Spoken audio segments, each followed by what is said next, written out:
So Ukraine has now visually confirmed more than 100,000 Russian soldiers killed or wounded by their unmanned systems forces over the past year, which is wild, but even crazier is that Ukraine is on track to triple that number over the next 12 months. And if that comes to fruition, it's hard to see Russia continuing for much longer. I mean, they do have a lot of manpower, but 300,000 plus losses a year is a tough pill to swallow for any country. But that's where we are right now. Now, this lines up with a statement from Ukrainian Defense Minister Fedorov a couple days ago where he said, quote, Ukraine has gradually taken the initiative on the front line. The cost of advancing for the Russians is constantly increasing. If in October the enemy lost 67 soldiers per square kilometer of advance, in April it was already 179. Russia is suffering record losses, more than 35,000 killed or seriously wounded soldiers per month, and we continue to increase the pace. That might sound unrealistic or like a fantasy, but anybody who's been following this war or following this channel, we have the documented footage. Ukraine is releasing this day in and day out. Those numbers actually line up with reality. It's staggering that that's where we are in 2026, but it's reality. In fact, the Ukrainian Unmanned Systems Forces, and I'll have this video linked in the description below if you want to check it out separately, but we'll play that here, their roll-up, to give you an idea of the scale of what 100,000 killed or seriously wounded over the last 12 months actually looks like. Here's from the Unmanned Systems Forces.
Now, the Ukrainian defense minister continued with this, saying that they are launching a separate program called the Logistical Lockdown to scale up middle strike and systematically destroy Russian capabilities at the operational depth.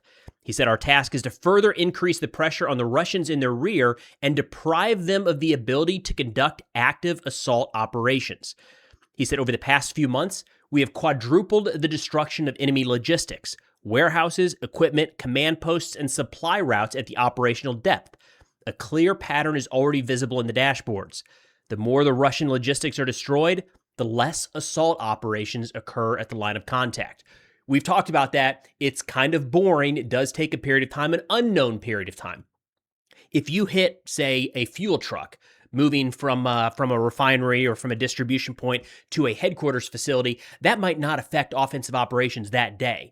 But if you hit 5 of those trucks in a week, next week, you might see a reduction in offensive operations. And this is the kind of thing that builds and builds and builds to the point where, should this continue at this pace, Russia will not be able to continue offensive operations. Arguably, they will not be able to sustain even their troops at the front line. You see the direction that this could go, and it's spiraling there fast. And it's not just a Ukrainian assessment or me. We're getting this from the Russians as well. All right, so Russian mill blogger Maxim Kalishnikov said, quote, "The enemy has imposed his initiative on Russia, and we are on the eve of a qualitative explosion of this situation. And so far, there are no signs of the authorities taking action to prevent the impending disaster." He called out a couple key reasons why, in his opinion, things are going so poorly right now. He says, first and foremost, there's a stalemate at the front. Nobody's moving. He says, second, the enemy is seizing the initiative in the lower sky. That's when they're talking about drones, and successfully disrupting logistics in the frontline zone in Crimea and other new territories of Russia. With the prospect of disrupting the stability of troops, a fuel crisis in the rear is a part of New Russia, with a clear threat of food supply crisis in the cities as well. We are getting those reports from Russia regularly last few weeks now. Fuel shortages in Crimea, fuel shortages in some of the occupied territories, food shortages starting to pop up in some of these areas as well. He says, third, attacks on Russia's oil refining industry with a threat of a fuel crisis spreading to the old territory of the Russian Federation. So not only fuel issues in Crimea, Luhansk, Donetsk, Zaporizhia, and Kherson, the occupied territories, but also in Russia itself, as Ukraine continues to ramp up strikes on refineries all throughout Russian territory. Now, Maxim Kalishnikov kind of went off the deep end here a little bit. His other two issues were that NATO keeps using drones to carry out strikes inside of Russia. There's no evidence of that. But then he does talk about how there's a mounting, escalating economic crisis inside of Russia. And all of this together, he said, is leading towards a major crisis for Putin and the Kremlin. We also have two majors. Russian mill blogger here who said, quote, "The situation in the land corridor drew particular attention this week. The enemy is systematically carrying out UAV strikes along the New Russia highway and adjacent logistics facilities. On average, several dozen drone attacks are recorded daily. This severely complicates both military and civilian logistics. Supply disruptions are occurring, fuel problems are emerging, and the situation in Crimea is extremely difficult despite the region's efforts. The overall impact of attacks on refineries is taking its toll.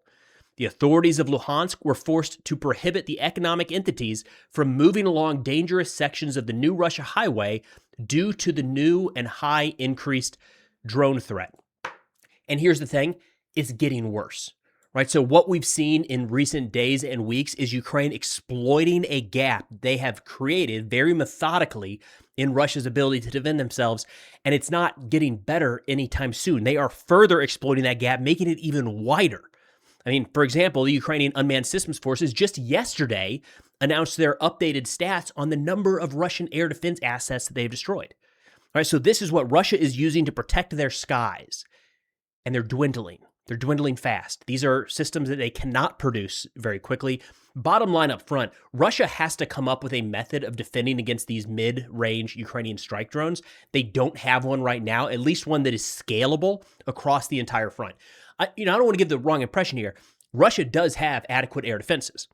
They just don't have adequate air defenses to protect everything all at once. That is the issue they're facing right now, and that is the window that Ukraine is exploiting. The Unmanned Systems Forces, while these mid and long-range strikes are playing out against strategic targets inside of Russian territory, are continuing the degradation of Russian air defense. They say over the first 5 months of 2026, units of the Unmanned Systems Forces hit 174 enemy air defense systems. It's about one a day. It's a wild number.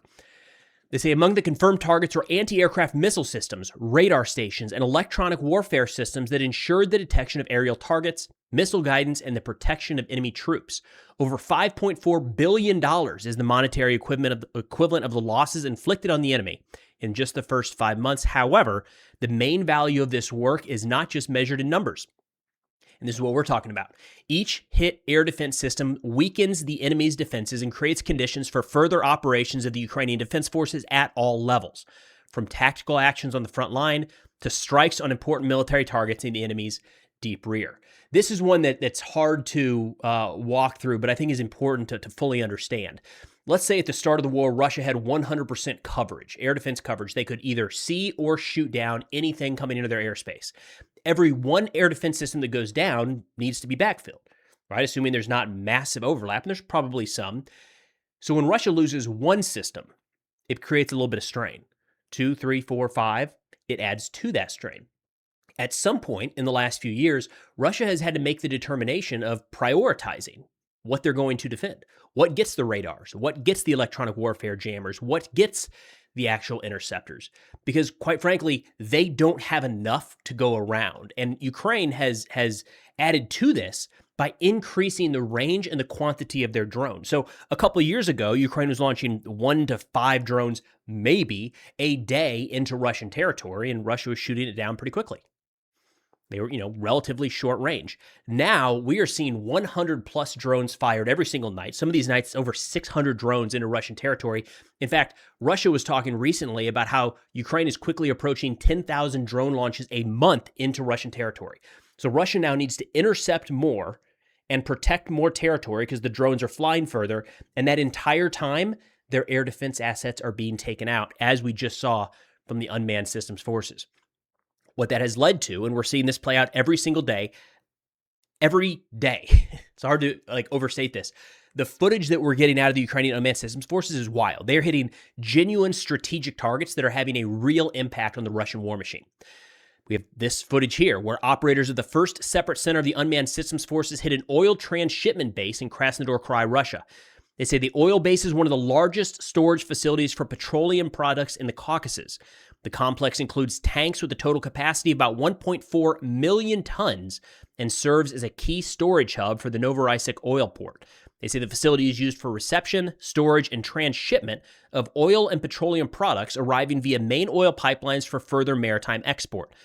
The operation of this complex provides significant revenues to the Russian budget, which are used to finance the armed aggression against Ukraine. We have it in the south as well. Further north as well, in the Leningrad region, where, you remember, the economic forum was kind of a focus of not actually hitting the forum, but hitting targets in the Leningrad region during the forum. Ukraine hasn't stopped. And this is one of the interesting things with this, is they carry out a strike. They show that they have the range and the capabilities to hit a target, in this case, like the Kronstadt naval base up in Leningrad, and then Russia doesn't seem able or willing to add to the defenses to protect it after it's clear that it's vulnerable. So we saw the Kronstadt naval base get hit a couple days ago, got hit again. SBU put out some footage saying, quote, after a successful attack on the warehouses of the 15th Naval Arsenal of the Russian Federation, a fire and secondary detonation were observed there.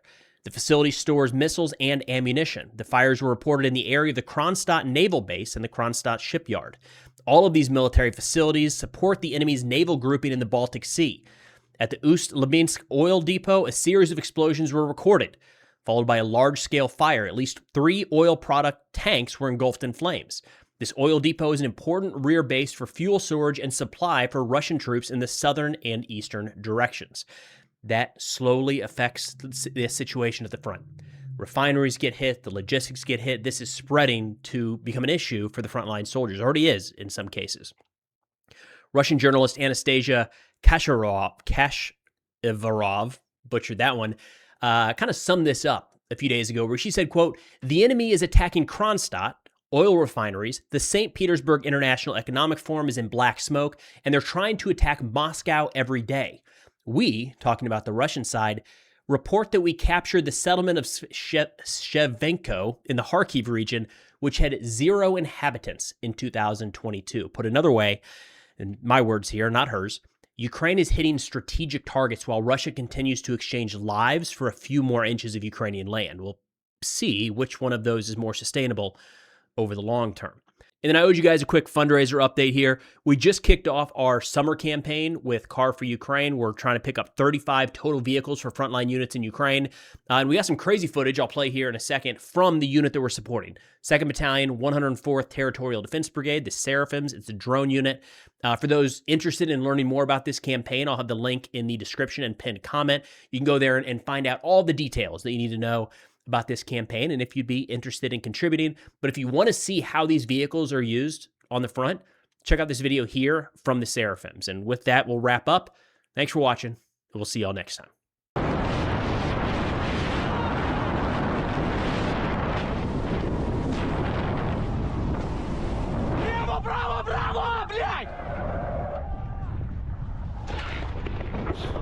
Сука! ТТМ-ка.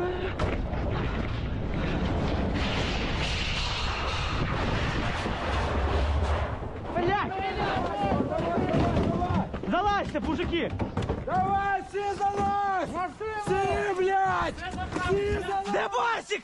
Сідайте, які рюкзаки, давайте, братва! Сатана залазь, Давай нахуй то все, блядь, в пиццу! Повар, держись! Небо! От зад!